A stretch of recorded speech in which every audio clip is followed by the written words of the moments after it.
K R ನಗರ ತಾಲೂಕು ಚುನಾವಣಾಧಿಕಾರಿಗಳು SIR ಮತಪಟ್ಟಿ ಪರಿಷ್ಕರಣೆಯಿಂದ ಯಾವುದೇ ಅರ್ಹ ಮತದಾರರು ವಂಚಿತರಾಗಬಾರದು, ಮತಪಟ್ಟಿ ಪರಿಷ್ಕರಣೆ ಪಾರದರ್ಶಕವಾಗಿರಬೇಕು ಎಂದು ಮೌಲಾನಾ ಅಬುಲ್ ಕಲಾಂ ಆಜಾದ್ ಸೇವಾ ಟ್ರಸ್ಟ್ ಅಧ್ಯಕ್ಷ ಸೈಯದ್ ಜಾಬೀರ್ ಹೇಳಿದರು.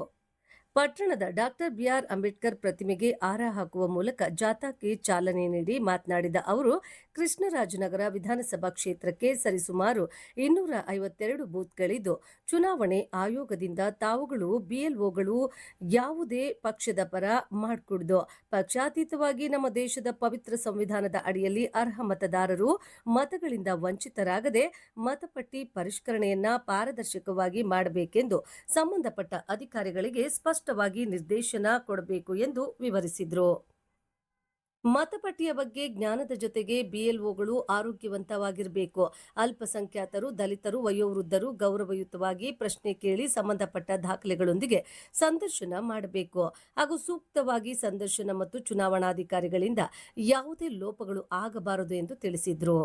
ಬಿಎಲ್ಒ ಸೂಕ್ತವಾಗಿ ಮುಕ್ತವಾಗಿ ಮಾರ್ಗದರ್ಶನ ನೀಡಿ ಎಸ್ಐಆರ್ ಮಾಡಬೇಕು. ಬೇರೆ ರಾಜ್ಯಗಳಲ್ಲಿ ಎಸ್ಐಆರ್ ಮತಪಟ್ಟಿ ಪರಿಷ್ಕರಣೆಯನ್ನ ಸುಮಾರು ದೋಷಗಳು ಕಂಡುಬಂದಿದ್ದು, ಪಶ್ಚಿಮ ಬಂಗಾಳ ಸುಮಾರು 27 ಲಕ್ಷ ಮತದಾರರು ಅರ್ಹ ಮತದಾರರು ವಂಚಿತ ಆಗಿರೋದು ದಾಖಲೆಯಿಂದ ಸಾಬೀತು ಆಗಿದ್ದು, ಈ ರೀತಿಯ ತಪ್ಪುಗಳು ನಮ್ಮ ರಾಜ್ಯದಲ್ಲಿ ನಮ್ಮ ತಾಲೂಕಿನಲ್ಲಿ ಆಗಬಾರದು ಎಂದು ನಮ್ಮ ಟ್ರಸ್ಟ್ ವತಿಯಿಂದ ಕ್ಷೇತ್ರದ ಸಾರ್ವಜನಿಕರ ಪರವಾಗಿ ನಿಮ್ಮಲ್ಲಿ ಪ್ರಾರ್ಥಿಸಿಕೊಳ್ಳುತ್ತೇವೆ ಎಂದರು.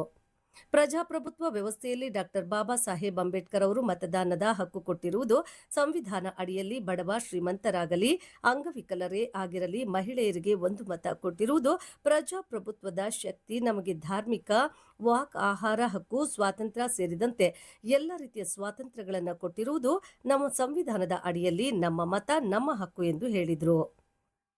ಮಹಿಳೆಯರಿಗೆ ಸಮಾನತೆ, ಏಕತೆ, ಎಲ್ಲಾ ರೀತಿಯ ಅಧಿಕಾರ ಸಂವಿಧಾನ ಅಡಿಯಲ್ಲಿ ಕೊಟ್ಟಿರುವ ಮತದಾನ ಸಾರ್ವಜನಿಕರು, ದಲಿತರು, ಅಲ್ಪಸಂಖ್ಯಾತರು, ಮಹಿಳೆಯರು, ಎಲ್ಲ ಜಾತಿ ವರ್ಗದವರು ಮತದಾನ ವಂಚಿತ ಆಗಬಾರದು. ಸಂವಿಧಾನ ಉಳಿಸಿ, ಪ್ರಜಾಪ್ರಭುತ್ವ ಬೆಳೆಸಿ, ನಮ್ಮ ಮತ ನಮ್ಮ ಹಕ್ಕು ಬೆಂಬಲಿಸಿ ಎಸ್ಐಆರ್ ಇಂದ ಜಾಗೃತರಾಗಿರಿ ಎಂದು ಟ್ರಸ್ಟ್ ಇಂದ ಅಭಿಯಾನವನ್ನ ಯಶಸ್ವಿಯಾಗಿ ಆಗಲಿ. ನಮ್ಮ ಮತ ನಮ್ಮ ಹಕ್ಕು, ಡಾಕ್ಟರ್ ಬಾಬಾ ಸಾಹೇಬ್ ಅಂಬೇಡ್ಕರ್ ಜಿಂದಾಬಾದ್ ಎಂದು ಘೋಷಣೆಗಳು ಮೊಳಗಿದವು. ಈ ಸಂದರ್ಭದಲ್ಲಿ ಸೈಯದ್ ಜಾಕೀರ್ ರೆಹಮಾನ್, ಸೈಯದ್ ಸಮೀರ್, ಶೇಖ್ ಶೋಯೇಬ್, ವಸೀಂ ಉಲ್ಲಾ ಖಾನ್, ಸೈಯದ್ ಜಾಕೀರ್ ಸೇರಿದಂತೆ ಇನ್ನಿತರರು ಹಾಜರಿದ್ದರು.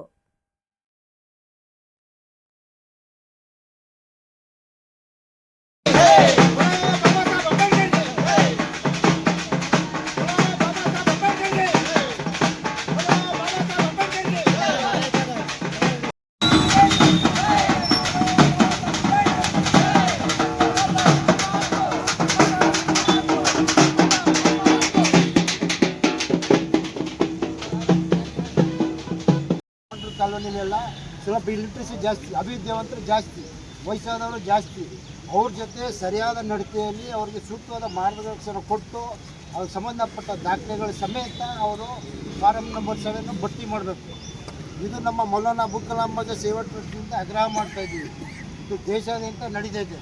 ಆಮೇಲೆ ಇವತ್ತು ಚುನಾವಣೆ ಆಯೋಗ, ನೇರವಾಗಿ ಹೇಳ್ತಾ ಇದ್ದೀನಿ, ಚುನಾವಣೆ ಆಯೋಗ ಇವತ್ತು ಸ್ವತಂತ್ರ ಸಾಂವಿಧಾನಿಕ ಸಂಸ್ಥೆ ಅದು ಆ ಥರ ಇಲ್ಲ. ಒಂದು ಪಕ್ಷದ ಅಡಿಯಾಳಾಗಿ ಕೆಲಸ ಮಾಡಿದೆ. ಉದಾಹರಣೆಗೆ ಪಶ್ಚಿಮ ಬಂಗಾಳದಲ್ಲಿ ಸುಮಾರು 1 ಕೋಟಿ ಮತದಾರನ ಅವರು ಅನರ್ಹ ಮಾಡಿದ್ರು. ಇದರಲ್ಲಿ 27 ಲಕ್ಷ ಮತದಾರರು ಅರ್ಹರು. ಅವ್ರದ್ದು ದಾಖಲೆಗಳ ಸಮೇತ ಅವರು ಚುನಾವಣೆಗೆ ಕೊಟ್ಟರೆ ಅವರಿಗೆ 3 ದಿನ ಕಾಲಾವಕಾಶ ಕೊಟ್ಟು 27 ಲಕ್ಷ ಮತದಾರ ಬಹಿಷ್ಕಾರ ಹಾಕಿದ್ರು. ಬಿಹಾರದಲ್ಲಿ 35 ಲಕ್ಷ ಮತದಾನ ಬಹಿಷ್ಕಾರ ಹಾಕಿದ್ರು. ತಮಿಳುನಾಡಲ್ಲಿ ಸುಮಾರು 1 ಕೋಟಿ. ಇವತ್ತು ಇದು ಏನಾಗಿದೆ ಅಂದರೆ, ಇವತ್ತು ಕೆಲವು ಮನುವಾದಿ ಸಂಘಟನೆಗಳು, ಕೆಲವು ಇತರ ಸಂಘಟನೆಗಳು ಏನು ಮಾಡ್ತಾವ್ರೆ ಅಂದರೆ, ಎಸ್ಐಆರ್ ಮುಸಲ್ಮಾನರಿಗೆ, ದಲಿತರಿಗೆ, ಮಹಿಳೆಯರಿಗೆ ಮಾತ್ರ ಅನ್ಯಾಯ ಆಗ್ತೈತೆ, ನಮ್ಗೆ ಯಾಕೆ ಅಂದ್ಬಿಟ್ಟು ಕೆಲವು ಬೇರೆ ಬೇರೆ ಇತರ ಜಾತಿಯವರು ಮನೇಲಿ ಕೂತ್ಕೊಂಡ್ಬಿಟ್ಟವ್ರೆ. ಅಯ್ಯೋ ಮುಸಲ್ಮಾನರಿಗಲ್ವಾ ನಮಗೇನು, ದಲಿತರಿಗಲ್ವಾ ನಮಗೇನು ಅಂತ ಕೂತ್ಕೊಂಡ್ಬಿಟ್ಟವ್ರೆ. ಇದು ಇಡೀ ದೇಶದ 149 ಕೋಟಿ ಜನಸಂಖ್ಯೆ ಭಾರತದ ನಾಗರಿಕರಿಗೆ ಇದು ಕ್ವಶನ್. ಇದು ನಮ್ಮ ಪೌರತ್ವದ ಪ್ರಶ್ನೆ. ಎಸ್ಐಆರ್ ಇವತ್ತು ಈ ಹಿಂದೆ ನಡೀತು ಅಂತ ಎಸ್ಐಆರ್ ಇವತ್ತು ಕೇಂದ್ರ ಸರ್ಕಾರ ಹೇಳ್ತಾರೆ. ಈ ಹಿಂದೆ ನಡೆದಂಥ ಎಸ್ಐಆರ್ ದಾಖಲೆಗಳ ಸಮೇತ ಯಾರು ನಿಧನ ಹೊಂದಿರ್ತಾರೆ, ಯಾರು ಮೈನರ್ ಆಗಿರ್ತಾರೆ, ಅವ್ರನ್ನ ಮಾತ್ರ ಮತದಾರ ಪಟ್ಟಿ ಪರಿಷ್ಕರಣೆ ಮಾಡಿ ಅವ್ರನ್ನ ಮತವನ್ನು ಡಿಲೀಟ್ ಮಾಡ್ತಾಯಿದ್ರು. ಇವತ್ತು ಏನಾಗಿದೆ ಅಂದರೆ, ದಾಖಲೆಗಳು ಕೇಳ್ತಾ ಇದ್ದೀರಿ, ಸಂಬಂಧಪಟ್ಟ ದಾಖಲೆ 13ರಿಂದ 14 ದಾಖಲೆ ಕೇಳ್ತಾ ಇದ್ದೀರಿ. ಇದೇ ಕೇಂದ್ರ ಸರ್ಕಾರ ಆಧಾರ್ ಕಾರ್ಡು ಮತ್ತು ಐಡೆಂಟಿ ಕಾರ್ಡು ಅಲ್ಲ ಇದು ಮಾಡಿ ಅಂದರು. ಅದನ್ನ ಪರಿಷ್ಕರಣೆ ಮಾಡಿ ಅಂದ್ರೆ ಇವತ್ತು ಅವ್ರು ಆಧಾರ್ ಕಾರ್ಡ್ ನಡೆಯೋಕ್ಕಿಲ್ಲ ಅಂತಾರೆ, ಪಾಸ್ಪೋರ್ಟ್ ಕೇಳ್ತಾರೆ. ಈಗ ಬಡ ವರ್ಗದವರು ಪಾಸ್ಪೋರ್ಟ್ ಎಲ್ಲಿ ಬರ್ತದೆ? ಅವರು ತಿನ್ನೋ ಉಣ್ಣಕ್ಕೆ ನಾವೇ ಆಯ್ತಲ್ಲ. ಅದಕ್ಕೆ ತಾವುಗಳು ಈ ಕೃಷ್ಣಾರ್ಗ ವಿಧಾನಸಭಾ ಕ್ಷೇತ್ರದಲ್ಲಿ 252 ಬೂತವೆ, 252 BLಗಳನ್ನು ನೀವು ಕಳಿಸ್ತೀರ. ಅವ್ರು ಒಳ್ಳೆ ವಿದ್ಯಾವಂತರು, ಒಳ್ಳೆ ಜ್ಞಾನ ಉಳ್ಳವ್ರನ್ನ ನೀವು ಕಳಿಸ್ಬೇಕು ಅಂತ ನಿಮ್ಮಲ್ಲಿ ನಾವು ಮೌಲಾನಾ ಅಬುಲ್ ಕಲಾಂ ಸೇವಾ ಮನವಿ ಮಾಡೋದ್ರಿಂದ ಎಲ್ಲ ಪದಾಧಿಕಾರಿಗಳು ಎಲ್ಲ ಒಗ್ಗೂಡಿ, ಮಹಿಳಾ ಸಂಘದವರೆಲ್ಲ ಒಗ್ಗೂಡಿ ನಿಮಗೊಂದು ಮನವಿ ಕೊಡ್ತಾ ಇದ್ದೀವಿ. ತಾವು ದಯವಿಟ್ಟು ಇದನ್ನು ಪರಿಷ್ಕರಣೆ ಮಾಡಬೇಕು, ನಮ್ಮ ಮನವಿಯನ್ನು ಪುರಸ್ಕರಿಸಬೇಕು.